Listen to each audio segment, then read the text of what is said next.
예, 반갑습니다. 오늘은 우리 이제 지난주 말씀인데 24, 25일. 그래서 목요일, 금요일 말씀 이제 계시록 16장 우리 하루에 한 장씩 이렇게 함께 같이 볼 텐데요. 정확한 죄의 저울이라는 제목으로 말씀 나누도록 하겠습니다. 예, 우리가 이제 왜 역사를 보면은 항상 이제 그리스도인들에게 따라가는 삶의 항상 수식어 중에 하나가 사실은 억울함, 누명 이런 거였었습니다.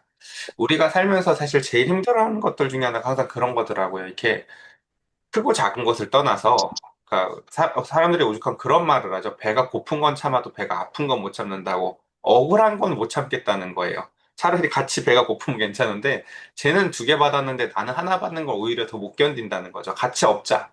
이러는 거죠. 인간이 참 그래요. 근데 그리스도인으로 살면서 사실 그리스도인에게 있어서 주된 심상 중에 하나가 뭐냐면 사실 억울함이거든요.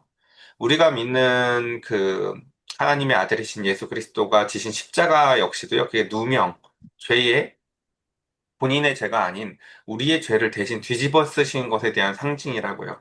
우리는 그래서 약간 그 이제 우상 같은 것 혹은 다른 이제 종교를 믿다 오신 분들은 십자가라도 믿고 싶어 해요. 뭔가 약간 왜냐면 교회에 와도 뭐가 없잖아요. 그쵸? 뭔가를 보고 빌고 싶은데 뭘 보고 빌까 싶어 하는데 그래요. 그러니까 십자가를 우상 삼아서 뜯어서 안 되겠지만 사실은 뭐 그렇다 쳐도 그래. 십자가를 기독교의 상징이라고 치자고요. 그러면 십자가가 상징하는 게 무엇인가 잘 묵상해 보면 사실 십자가가 상징하는 게 바로 누명이라는 거예요, 사실은요.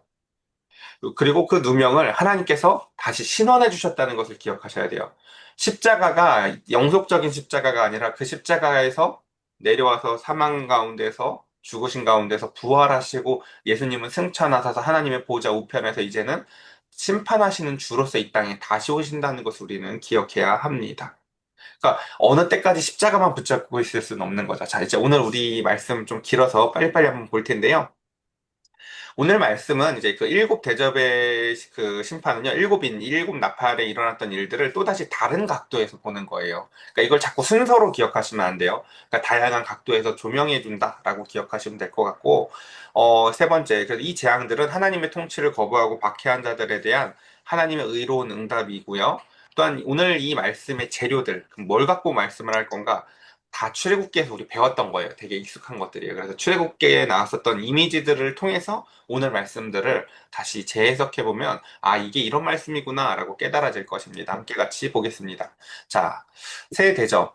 또 내가 들으니 성전에서 큰 음성이 나서 일곱 천사에게 말하되, 너희는 가서 하나님의 진노의 일곱 대접을 땅에 쏟으라 하더라. 첫째 천사가 가서 그 대접을 땅에 쏟음에 짐승의 표를 받은 사람들과 그 우상에게 경배하는 자들에게 악하고 독한 종기가 나더라 라고 하면서 제일 첫 번째 대접이 쏟아지자 일어나는 게 뭐라고요? 종기라고요. 그러니까 이걸 통해서 이제 이게 이것을 통해서 이루고자 하는 바가 뭐냐면은 이제 사람들은 여러분들 이제 항상 그러잖아요. 이렇게 누군가들을 만나고 나서도 그 자리에서 평가하는 것이 아니라 나중에 뒤에서 야, 근데 쟤 어떤 거 같아? 이렇게 뒤에서 말을 하길 좋아하죠. 왜 그럴까요? 사람은 겉과 속이 잘 다르거든요. 겉으로는 언니 너무너무 이뻐요 하고 뒤에 가서 다른 소리를 할 수 있는 게 사람이잖아요. 그렇죠? 그것처럼 이제 이 악하고 독한 종기라는 것은 겉으로는 하나님을 믿는 척하고 서로 사랑하는 척하지만 집에서 다른 모습을 갖고 있거나 직장에서 다른 모습을 갖고 있거나 또 다른 사실은 속에 다른 우상을 섬기고 있는 모든 것들을 하나님께서는 이 악하고 독한 종기를 통해서 제일 첫 번째 재앙을 쏟으시면서 이제 드러내는 거예요. 그러니까 생각을 해보세요. 이제 하나님께서 첫 번째 대접을 쏟는데 사람들이 막 그 이제 그 악하고 독한 종기가 나서 막 이런 사람들은 사실은 자신의 정체가 그쵸 하나님을 사랑하고 하나님의 자녀로서 살아가는 사람이 아니라는 것을 드러내는 것이에요. 그러니까 얼마나 끔찍해요. 그쵸 여러분 생각해 보세요. 우리 교회 안에서 막 그런 사람들이 있다고 쳐보세요. 하나님이 첫 번째 대접을 부었는데 이 정체가 탄로나는 게 하나님이 하시는 제일 첫 번째 일이라는 거예요.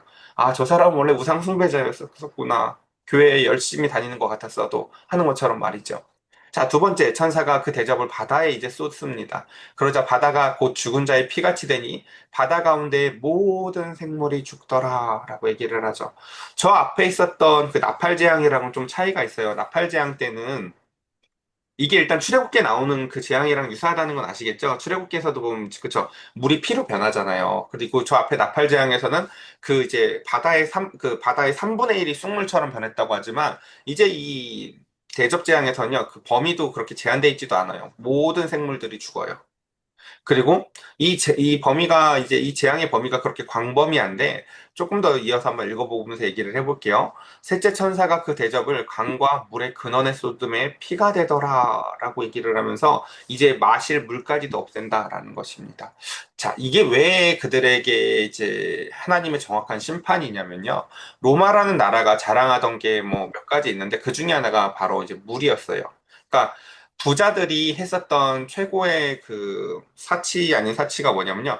개인의 사비로 송수로를 끌어다가 자기 집에다가 파이프를 내서 이제 물을 내서 먹는 거였거든요. 그 로마가 그 정도로 우리 예전에 제가 여러 번 보여드렸을 거예요. 그 로마라는 나라가 얼마나 송수로가 잘 돼 있었었는지 말이죠. 그래서 시원한 물이 집 앞 집 근처까지 또는 이제 공용 공간까지도 이렇게 잘 올 수 있도록 해놨었던 것들. 우리 저 앞에서도 보면 그 일곱 교회에게 주시는 메시지들 가운데에서 그쵸, 물이 좋았던 동네 기억나시죠? 히에라폴리스랑 이렇게 사이에 껴가지고 그 가운데 그쵸? 그것처럼 로마가 자랑하던 게 늘 일단 첫 번째가 송수로였고 두 번째가 해상무역이었어요.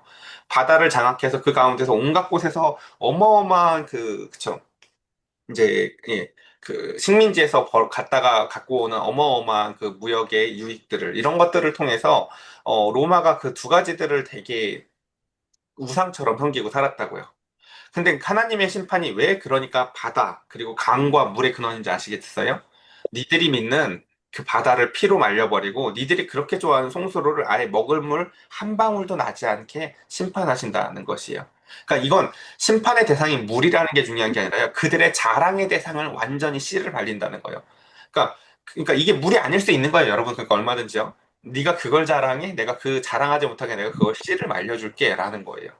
그래서 그 가운데에서 좀 더 넘어가 보도록 할게요. 그 다음, 내가 들으니 하면서 물을 차지한 천사가 이르되, 그러니까 이 물을 차지한 천사 입장에서 얼마나 황당하겠어요. 하나님의 창조물 가운데에서 하나님이 그 가운데 그 모든 생물들을 유익하게 하기 위해서, 그리고 하나님의 은혜와 그들의 더러움을 씻기 위해서 주었었던 물을 자신들의 사익을 위해서 자기네 집까지만 아주 깨끗한 물이 나오고 그 가운데서 그 물을 통해서 오히려 더 많은 지역들을 점령하면서 그것들을 빼앗는 도구로 사용할 때 저 물을 가진 천사는요, 그걸 얼마나 빼앗고 싶겠어요. 얼마나 저것이 사실을 자신의 뜻대로 사용되지 않는 모습이었겠어요. 그렇죠?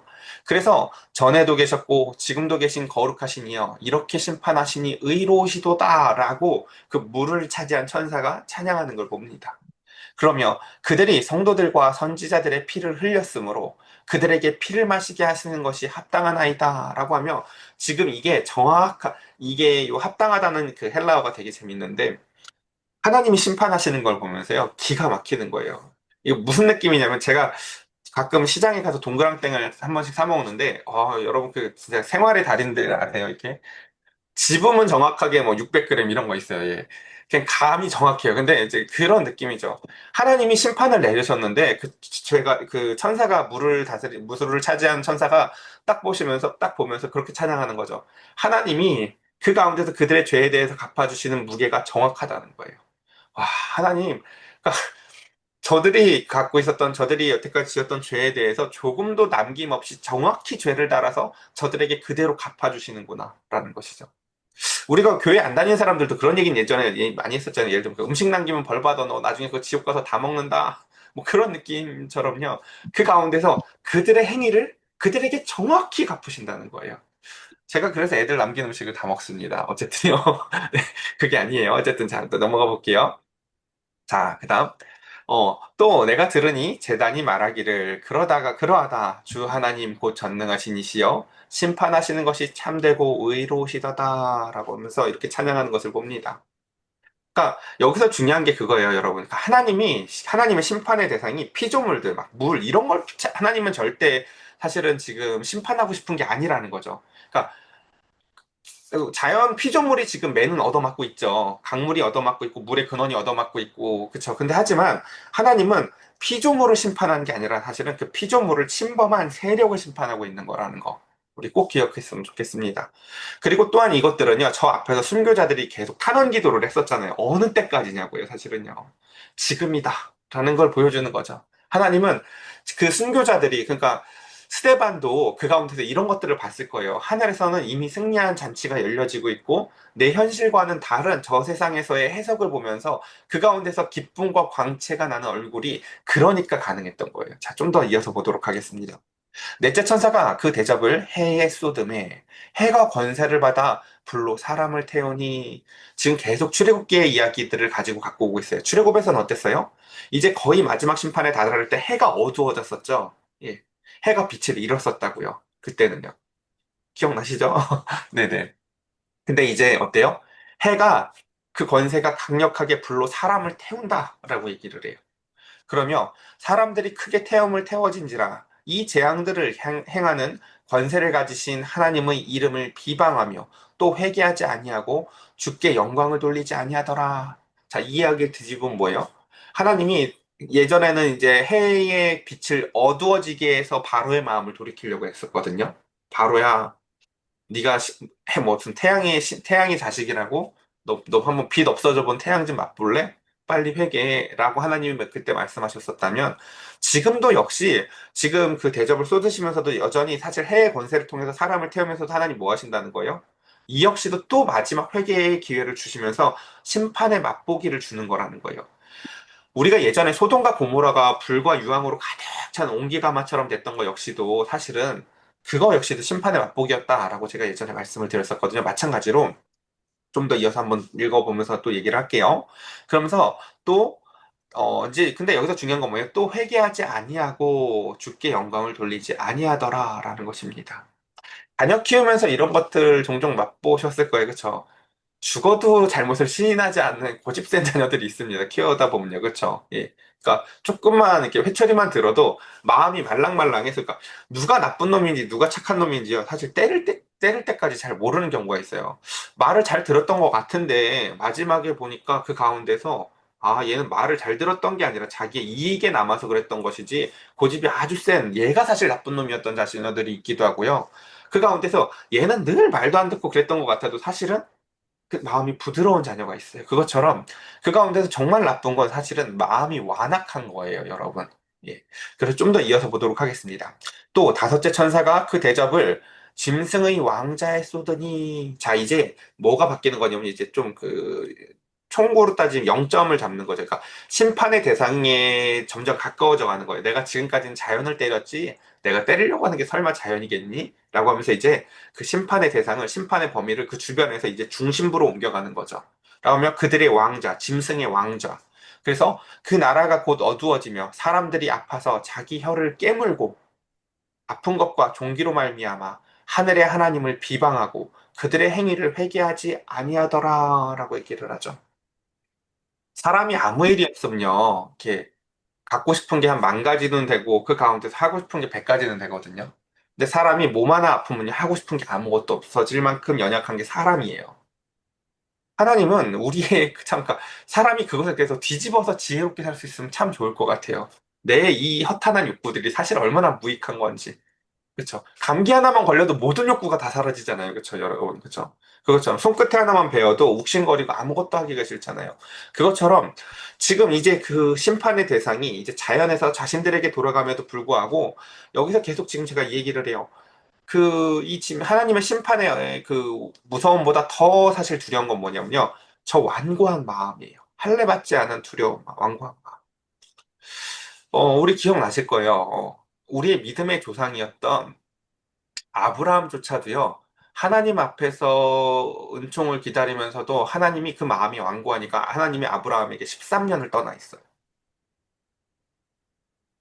그러다가 시간이 지나셔서 하나님께서 그에게 나타나셔서 그에게 할례를 주시죠. 얘들아, 얘야, 다시 우리 사랑하자. 다시 우리 약속을 맺자라고 하면서 그 남자의 그 성기에 있는 그 겉에 딱딱하고 지저분한 포피를 벗겨내고 안에서 부드러운 살이 나오는 것처럼 너하고 나, 우리 이렇게 부드러운 마음으로 사랑하자라고 새롭게 그에게 기회를 주시죠.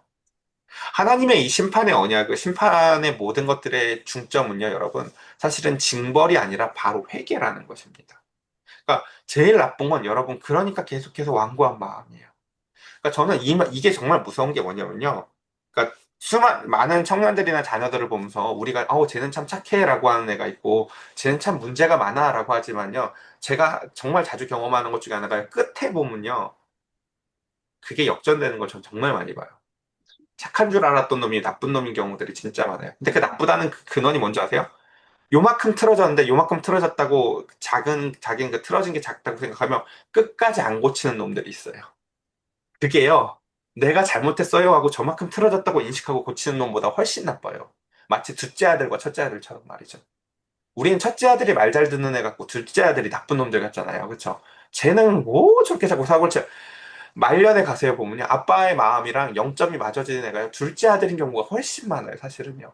그러니까 대화 안 통하는 첫째 아들들이 사실 더 무서운 거예요. 그래서 우리는 이 마음의 완고함이라는 게 얼마나 진짜 두려운 것인지 우리는 꼭 기억했으면 좋겠습니다. 자, 조금 더 넘어가 봅시다. 그 다음 이제 여섯 번째 대접입니다. 또 여섯째 천사가 그 대접을 큰 강, 유브라데에 쏟음에 강물이 말라서 동방에서 오는 왕들의 길이 예비되었더라. 우리는, 그쵸, 참 잘 까불어요. 이렇게 하나님의 은혜를 잘 모르고 하나님이 해주시는 것들로 말미암아 우리가 지금 보존되어져 있는데, 그걸 모르죠. 그러니까, 그래요. 일단 지금 로마라는 나라도 그래요. 로마라는 나라 오른쪽에 이제 유브라데 강이 있어요. 그래서, 그러니까 나라의 국경들이 이제 사실은 자연 지물을 통해서 많이 결정되거든요. 산이 있으니까 산맥을 두고 서로 안 싸우고, 강이 갈라져 있으니까 서로 안 싸우는 거지. 맞대고 있어서 실력을 가지고는, 그러니까 유럽이 맨날 전쟁이었던 거예요. 산맥이 없어서 강으로 나눠져 있지 않아서. 자, 근데 지금 하나님께서는 이제는 그 로마 오른쪽에 있는 파르티안 제국과의 그 경계를 나누던 강물을 마르게 함으로 인해서 너희 한번 두려움에 떨어볼래? 내가 그 강물을 마르게 해서. 그러니까 저 출애굽기에서는 그랬었잖아요. 홍해가 마름으로 인해서 구원의 길이 났었어요. 근데 로마에겐 얘기하는 거죠. 내가 저 유브라데를 마르게 함으로 인해서 그 너희의 보호의 손길을 걷어가 보면 어떨까라는 거죠. 우리는 그래서 지금까 이런 것들을 기억할 수 있어야 되는 거죠. 그러니까 원래라는 건 없다라는 거예요. 제가 정말 안 좋아하는 단어 중에 하나가 원래 내 거였어요. 뭐 이런 거예요. 원래가 어디 있어요? 유브라데강을 네가 만들었어요? 예. 원래가 어디 있어요, 여러분? 전 이쁜 애들이나 잘생겼다고 이렇게 자부하는 아이들한테도 꼭 얘기해주고 싶어요. 그거 너가 만들었냐고요. 그쵸? 그것처럼 그 가운데서 우리가 가진 것 중에는요, 우리가 한 게 아무것도 없어요, 사실은요, 다. 하나님이 주신 것들이라고요. 근데 하나님은 그것을 이제 거두어 가실 때야 비로소 표가 나는 거죠. 아, 이 강물이 없어지면 이렇게 되는 거구나, 라는 것이죠. 그러면, 또 내가 봄에 개구리 같은 새 더러운 영이 용의 입과 짐승의 입과 거짓 선자자의 입에서 나오니라고 하면서 저 앞에서 그 악한 자들이 했던 행위 중에 하나가 뭐예요? 하나님을 흉내냈던 거 기억나시죠? 그것처럼 요 용의 입, 짐승의 입, 거짓 선지자의 입은 그 가짜 삼위일체를 이제 나타냅니다.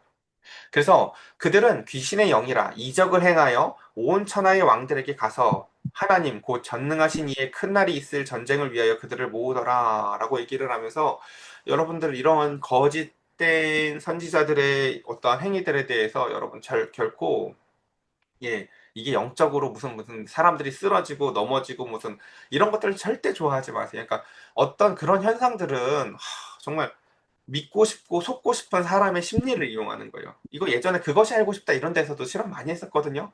막 장충동장 같은 데서 저 앞에서 목사가 막 마이크에다가 소리 내고 막 장품 날리면 사람들이 쓰러져요. 근데 쓰러지는 이유가 뒤에 의자가 있다는 걸 내가 알아서라고요. 그리고 두 번째는 내가 쓰러지고 싶어요. 그거 하고 싶어서 거기 온 거거든요. 자, 쓰러졌어요. 왜? 자, 쓰러졌어요. 그게 어떻다고? 그게 어떻다고? 그래서 집에 갔더니 이제 갑자기 막 없던 사랑이 되고, 말씀이 꿀같이 달던가요? 쓰러졌다고 치자고요. 그게 무슨 유익을 나왔는데요? 그러니까 그런 것들처럼 사람들은 이런 영적인 현상들, 야, 나 등이 갑자기 뜨거워지던데? 야, 갑자기 입에서 방언이 나오던데? 그래서 어쩌라고요?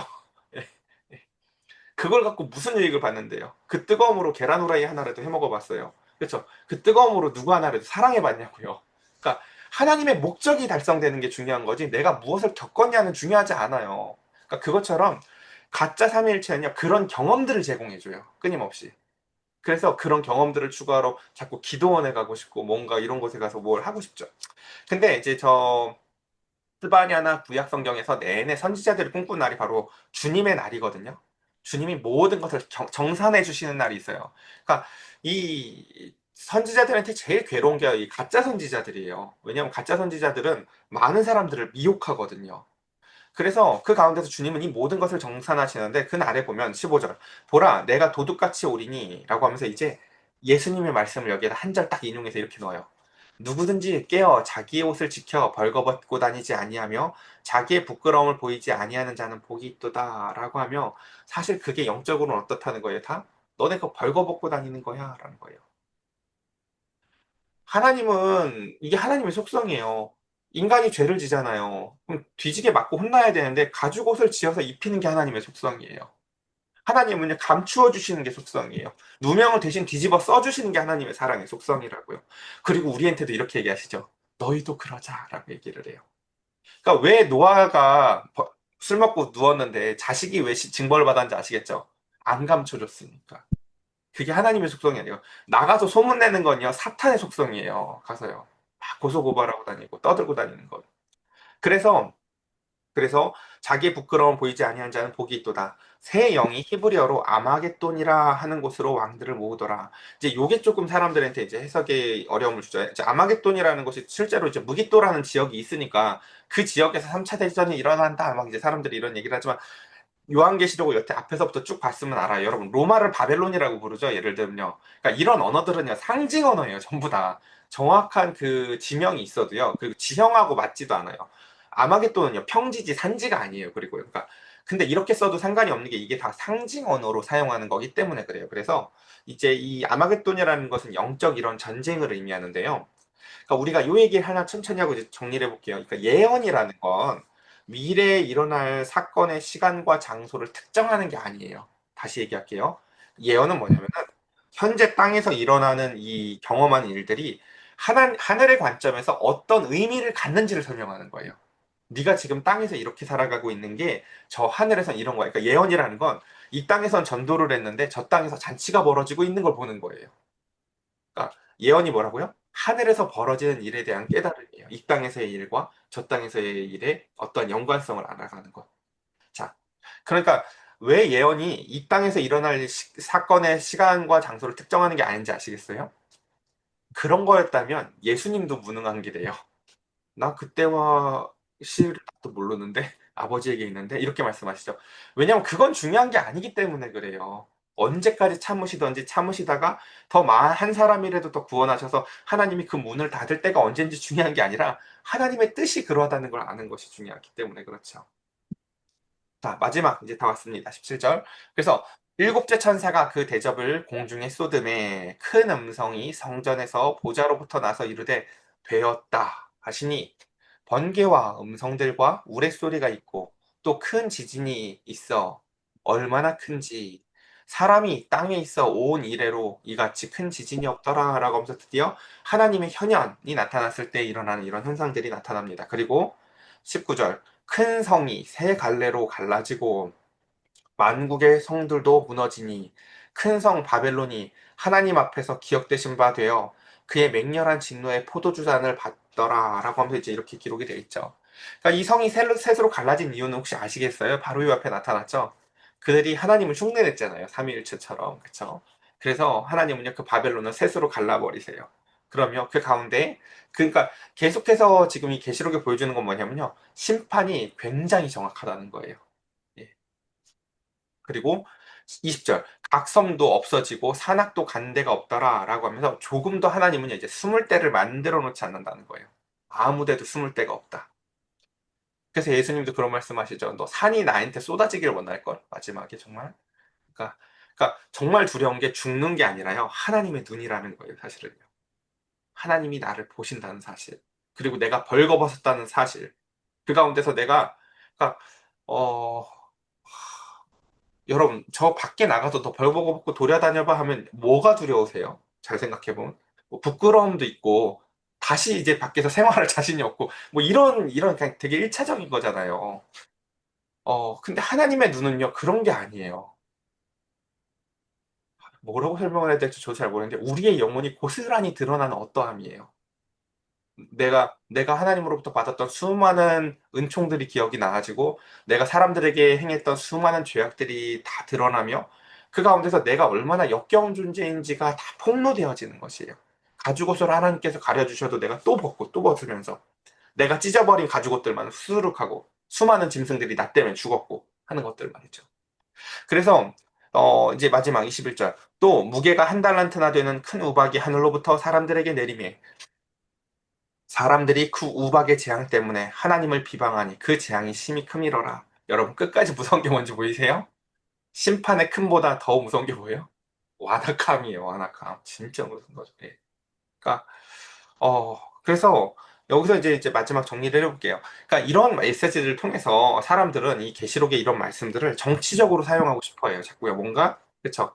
하나님의 백성, 저 이방 것들 해가지고 뭔가 아마겟돈에서 뭔가 전쟁하는 이야기로. 근데 우리는 저 앞에서 사실 문맥을 통해서 잘 배웠어요. 하나님의 목적은, 그쵸? 모세의 노래가 아니라 어린 양의 노래였다는 거. 그쵸? 자, 말과 탄자들을 다 심판했다. 저것들을 다 죽여주세요. 하고 하나님한테 기도하면서 심판을 공고하는 게 아니라 하나님의 그 지혜와 사랑, 예수 그리스도를 통해서 한 사람이라도 더 저 완악한 마음이었던 자를 부드러운 마음으로 변화시킨 하나님의 놀라운 사랑을 찬양하는 저와 우리들이 되었으면 좋겠습니다. 오늘 말씀을 함께 같이 우리 기억하면서 함께 같이 기도하는 시간 갖도록 하겠습니다. 함께 기도할까요?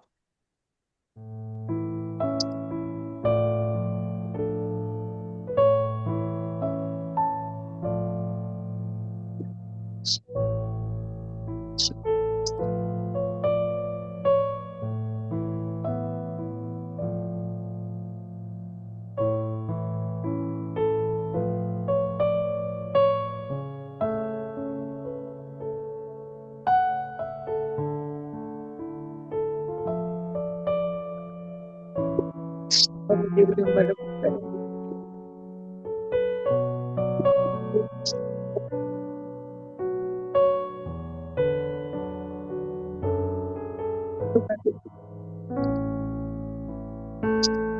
우리 아버지를 사랑합니다. 아버지 연약한 믿음을 성령을 너로 만들고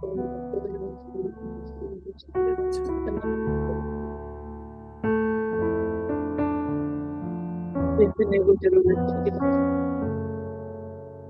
아버지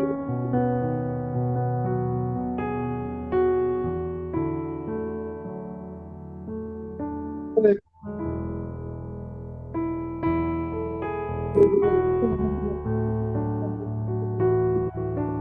새로운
제가 기도드리겠습니다.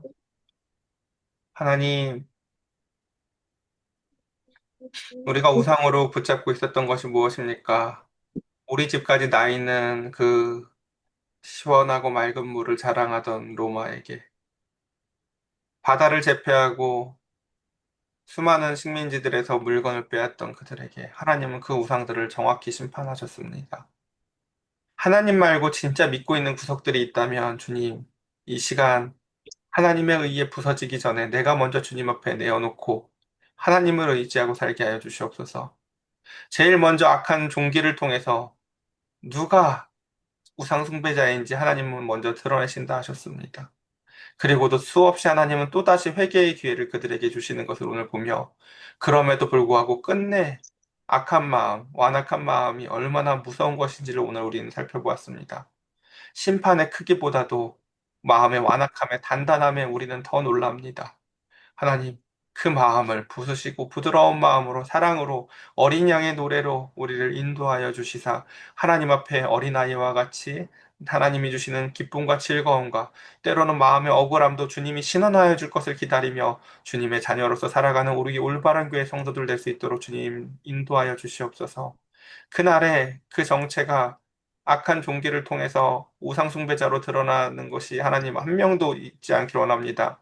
우리 사랑하는 성도들, 미리 하나님 앞에 심판받아 미리 그 앞에서 회심하여 하나님 앞에서 돌이키는 한 사람 한 사람 될 수 있도록 주여 우리 사랑하는 성도들 단 한 명도 놓지 말아 주시옵소서. 우리 주 예수 그리스도의 이름으로 기도드렸사옵나이다. 아멘.